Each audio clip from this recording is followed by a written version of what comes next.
Ym Bwrdd Iechyd Prifysgol Caerdydd ar Fro, credwn y dylai siawns rhywun o fyw bywyd iach fod yr un peth ni waith ble mae'n byw a phwy bynnag ydyw. Yn unol â Llywodraeth Cymru, rydym wedi datgan ar gyfwng yr hinsawdd.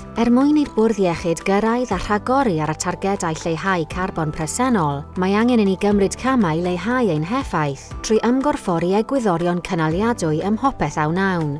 Rhaid i ni weithio i gyflawni pob un o'r 7 nod llesiant yn Neddf Llesiant Cenedlaethau'r Dyfodol 2015 sy'n gofyn am Cymru llewyrchus, Cymru gydnerth, Cymru iachach, Cymru sy'n fwy cyfartal, Cymru o gymunedau cydlynus, Cymru a diwylliant bywiog lle mae'r Gymraeg yn ffynnu, Cymru sy'n gyfrifol ar lefel fyd-eang.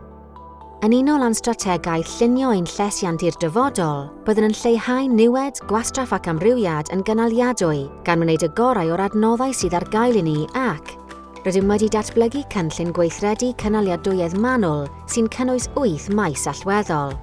Arweiniaeth, ynni a gwastraff, caffael, pobl, yr amgylchedd adeiledig, seilwaith gwyrdd a bioamrywiaeth, trafnidiaeth, a gofal clinigol. Byddwn yn ymgorffori cynaliadwyedd yn y broses o wneud penderfyniadau corfforaethol a byddwn yn rhoi amcanion i'n huwch arweinwyr o ran lleihau carbon. Byddwn yn sicrhau bod ein rhaglenni trawsnewid adferiad Covid yn anelu at effeithiau amgylcheddol cadarnhaol ac yn ei mesur a sefydlu cynllun gwobrwyo i ddathlu prosiectau cynaliadwy. Byddwn yn gweithio i gadw ein hachrediad ISO 1401, cynnyddu'r defnydd o ynni adnewyddadwy, gweithredu cam 2 o'n rhaglen lleihau allyriadau carbon refit, a lle rydym yn prynu trydan, cynnal defnydd o ffynonellau sy'n gwbl adnewyddadwy.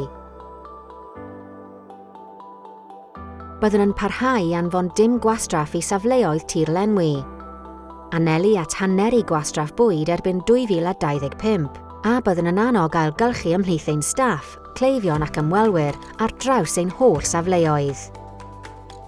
Byddwn yn gwneud penderfyniadau caffael cynaliadwy a chyflogi gweithiwr caffael proffesiynol sy'n benodol ar gyfer yr economi sylfaenol, rhoi cwestiynau mewn tendrau caffael cyhoeddus a fydd yn helpu ddewis cyflenwyr yn seiliedig ar feini prawf cynaliadwyedd yn ogystal â bodloni manylder swyddogaeth a phris isel, ac ariannu hyfforddiant gwella ansawdd cynaliadwy i grŵp o hyrwyddwyr cynaliadwyedd. Mae gan ein staff, cleifion ac ymwelwyr rhan bwysig i'w chwarae, ac rydym yn dechrau rhaglen newid diwylliant ar gyfer staff sy'n canolbwyntio ar ymddygiad cynaliadwy.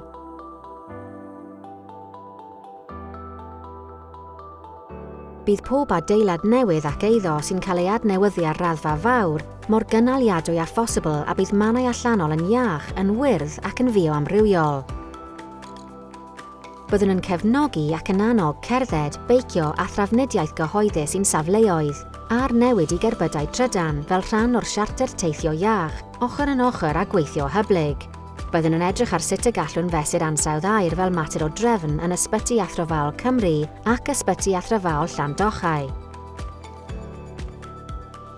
Rydym yn gweithio i ddatblygu gofal carbon isel, gwastraff isel ar gyfer ein cleifion, drwy sicrhau bod cynaliadwyedd yn rhan anatod o fuddsoddiadau strategol Caerdydd ar Fro. Rydym yn hyrwyddo gofal iechyd darbodus, hunanofal, atal, rhagsefydlu ac adsefydlu, yn sicrhau bod myfyrwyr meddygol Prifysgol Caerdydd yn ymgorffori ymddygiad cynaliadwy yn ei hymagwedd at ymarfer clinigol, ac rydym yn datblygu cymuned fuddiant i wella a hyrwyddo arferion cynaliadwy. Bydd yr holl gamau hyn yn ein helpu ni fel Bwrdd Iechyd i ddod yn fwy eco-gyfeillgar a chynaliadwy, fel rhan o ymgais Llywodraeth Cymru i sicrhau bod y sector cyhoeddus yn cyrraedd carbon zero net erbyn 2030. I gael rhagor o wybodaeth am yr hyn rydym yn ei wneud, ewch i www.shapingourfuturewellbeing.com.